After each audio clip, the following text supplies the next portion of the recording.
This is Ben Wolf, a longtime Airbnb host who created a property called Onera with shipping containers, tree houses, and glamping tents. This property has 11 different unique stays and some pretty cool amenities. So we're going to talk to Ben about how much this place makes, how he went about creating it, and how he actually sold it to a public REIT.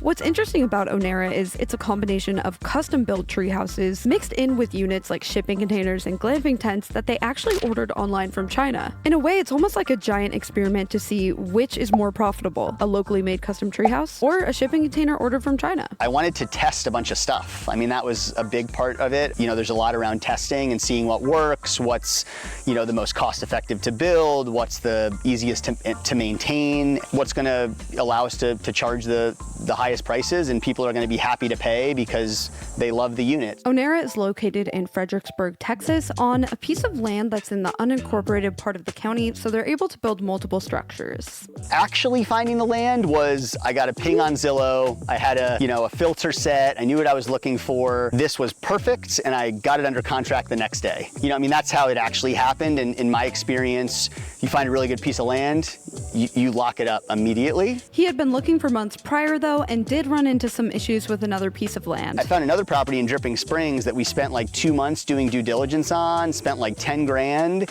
and then through our due diligence found out the deed restrictions weren't going to allow us to do what we wanted to do. So that was a really hard lesson. Nevertheless, it all worked out in Fredericksburg and they were able to break ground really quickly. I don't have a building background. I'm not super handy myself. It was really all about putting the right people around me. So finding super creative, collaborative architects and designers. And then it was about finding the right general contractor, subcontractors, etc. While this was his first build of this scale, it's not his first short-term rental. Right before Onera, I was running a company called Blink Hospitality. We were doing a lot of lease arbitrage in, New York and DC and LA. Lease arbitrage is when you rent out a unit on Airbnb without actually owning it yourself. And this is how a lot of people got started. Really started that in 2015 when I had another job. COVID hit. We had a lot of urban rentals, so that kind of really decimated a lot of that business. That really pushed me into this alternative hospitality, more unique stay type product that became Onera. So let me show you guys around Onera, starting with the communal amenities. So this is our communal amenity area. We have our container pool right here. We shipped this in actually from China and it got placed here on a slab that we poured. It's got this cool window, some pool chairs to lounge on, bathroom to change, sauna, barrel sauna actually, which is kind of a cool feature, outdoor shower, and jacuzzi hot tub with jets. Below the pool, there's also this pretty big-sized fire pit area. So there's plenty of spaces here for people to hang out outside of their specific unit. They've built this whole hangout area all around this amazing oak tree. It was quite an investment to put in all of this decking, but I think it was really well worth it. I can't even tell you I honestly remember the budget. I'm sure we were over, but for this kind of communal amenity area right here, somewhere in the neighborhood of, $300,000 to $400,000. Keep in mind this was built during COVID, so labor and material costs were all over the place and pretty tough to predict. I mean, considerable expense, right? The pool alone, probably in the neighborhood of $70,000. And then just kind of the infrastructure. So the slab for the pool, the footings for the deck, all of that, we're looking at, another 80 to 100 grand, utilities, everything that we needed to get it going. And then the deck itself was probably another 100 grand. The deck, the railing, having it elevated the way that it is, the hammock, the swinging chairs, all this kind of stuff. While costly to get set up, I think these amenities really set this apart from other Airbnbs in the area. Another thing that Onera started offering are experiences that come to you. You can have a private chef make you dinner. We actually tried it and it was delicious and a really cool idea for people that want to have a relaxing time and really just stay at the property. You can also get a massage, which I tried and was also just so nice and relaxing. Now let's take a look at some of the actual units. The property is broken up into 2 different kinds of units. The hard-sided units being the shipping containers and tree houses, and the soft-sided units, which are the glamping tents, safari tents, and geodesic domes. This is the most popular unit. It's a custom-made treehouse in the shape of a butterfly. Monarch was one that I collaborated with them to build this custom bespoke one-of-one treehouse. Heading inside the treehouse, you'll find this maple siding all throughout. There's a small living area with a kitchenette that's got a fridge, microwave, Nespresso, really everything you need for a couple days. This treehouse has one actual bedroom and one lofted area, and the bedroom has these amazing soaring ceilings with views out into the landscape. There's a fully finished bathroom in this treehouse with plumbing and everything you'd find in a normal house. And the coolest part is this loft up here. They actually installed a hammock. They really went for something bold here, something that people see and just it makes them want to book, and I think that's really cool. So this unit, despite being only one actual bedroom, gets a really good nightly rate because it's so unique. Our ADRs for those units are pretty close to $600 a night, and that's like average weekend and weekday.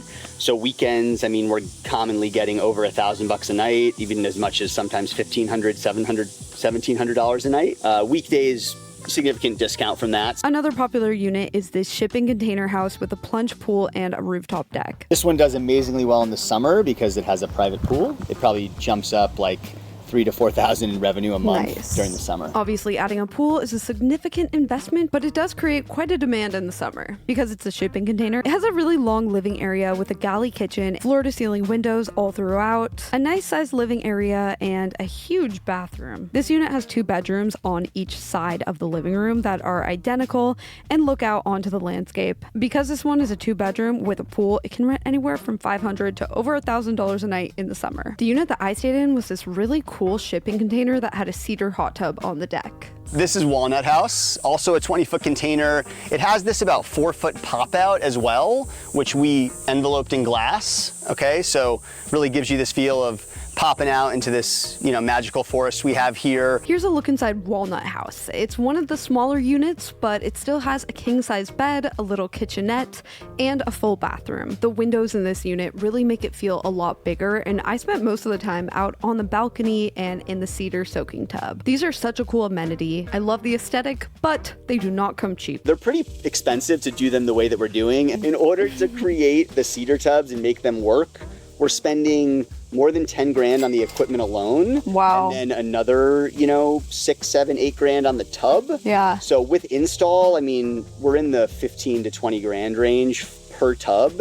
Again, it's the amenity that pays for itself in spades. People love it. We're gonna keep doing it because it works. But those out of the box ones are like $5,000, $6,000, $7,000. I wish that even at double the cost, we could get something out of the box that was really beautiful. So definitely more expensive, but this is a big part of, I think, what is helping them grow on Instagram and get more direct bookings. They just look so cool. Another really popular unit is this treehouse called Spyglass. This one has another really unique shape to it. This is king-size bedroom, custom-built bed, and yeah, this cute little efficiency kitchen as well over here.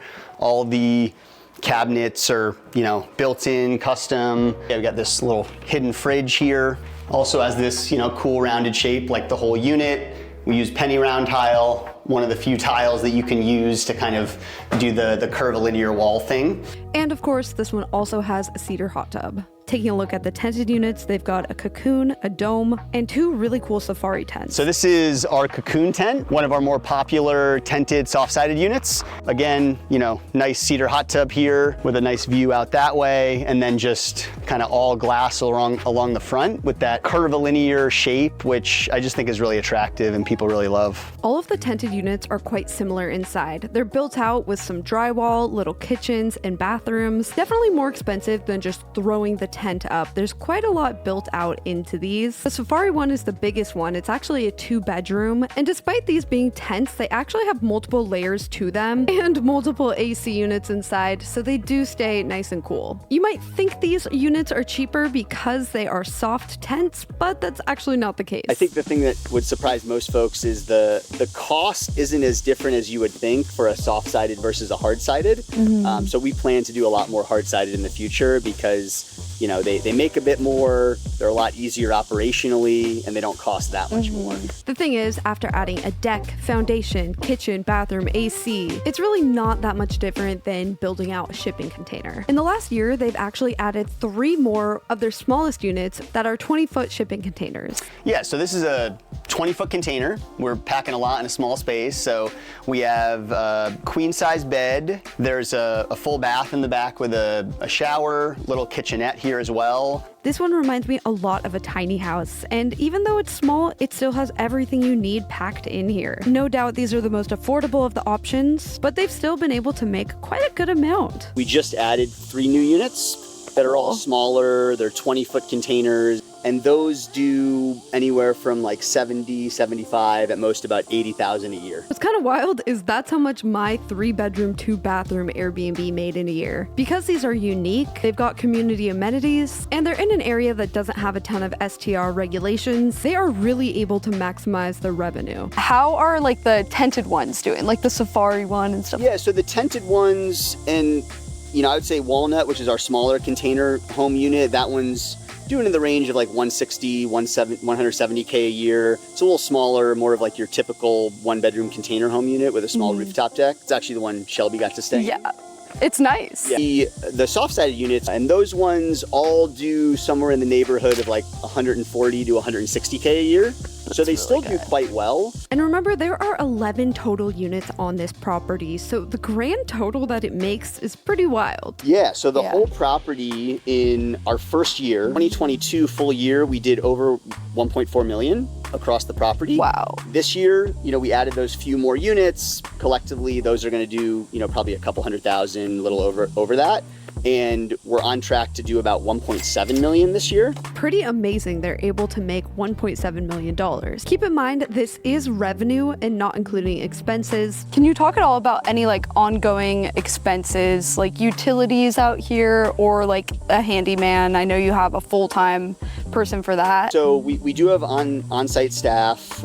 One really kind of do-it-all, Superman. Anything kind of small, he'll fix. He checks the units before we have guests check in, make sure the cleaners are doing a good job. He can't go into all the exact numbers, but there was an expense I thought was really interesting. It has been surprising how much propane costs. We don't have natural gas here. Originally with our hot tubs, they were just soaking tubs. So they were cedar soaking tub. We have instant water heaters that are propane based, and we were ripping through those water heaters at $1,500 to $1,700 a pop. And our propane bills were like nuts, $3,000 a month, very considerable propane bills. Since then, we spent a bunch of money on retrofitted, really high-end heating and filter equipment for the cedar tubs, which has drastically brought down our propane bill, like cut it in half. So instead of $3,000, it's like $1,500 a month, at most like $2K. So they make a really good amount per year. And something interesting is they actually sold a 90% stake in Onera to a REIT for $5 million upfront and an up to a $1.3 million bonus. But I think what really has made this project successful is that Ben is actually passionate about these unique stays. It's no small feat to build 11 short-term rentals on one property, let alone operate it getting the nightly rates that they are getting. And they're not stopping here. The investment they've gotten is allowing them to expand Onera Fredericksburg and also create a new location in Wimberley. I got to stop by it and it looks like it's gonna be next level. So this is the expansion to Onera Fredericksburg. Super excited about this.